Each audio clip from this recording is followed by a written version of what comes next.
काय बोलतो आपण? सहज बोलणे हितोपदेश, कारण आपण पाठवतात आहे ना आपला. सहज बोलणे हितोपदेश करून सहाय्यास शिकवण. तसंच आहे, तसंच आहे. मग ते कधी कधी रागवतात आपल्यावर. मग आपलं वाटतं बाबा नेहमी माझ्यावर रागवतो, बाबा माझ्यावर नेहमी रागवतो. आज बाबा का रागवतो आपल्याला कळलंच नाही. ज्या दिवशी कळेल ना त्यावेळेला आपल्याला अंतःकरणात खंत वाटेल, अरे बाबा असं आहे माझ्याकरता आणि मी बाबाचा राग करतोय.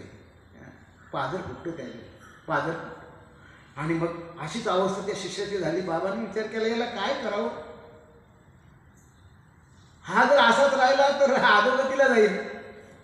म्हणून बाबांनी त्याला, काय रे तुला एवढा बोलतो मी चालतो, तुला काय परिणामात होत नाही, तू एक काम कर, तू आता गाई वळाचं काम कर, रोज गाई घेऊन जा. आणि मग त्याला ते एकच काम, आता गाई वळलं म्हणजे सोपं काम आहे. गाई वळला घेऊन जायचं, गाई वळता वळता मग त्याला खायला लागायचं ना. आता ह्यो निर्बळ माणसाची धट्टपट्ट असतो का, त्याला काय हानी नसते काही. बाबांनी मला लय धष्टपुष्ट होत चाललं, याचं थोडं जेवण कमी केलं पाहिजे.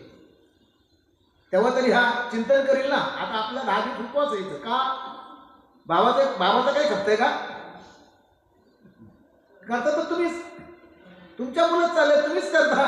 बाबा आपल्यामध्ये निमित्त आहेत, पण तरी पण आपलं जेवण नकोय. का नको?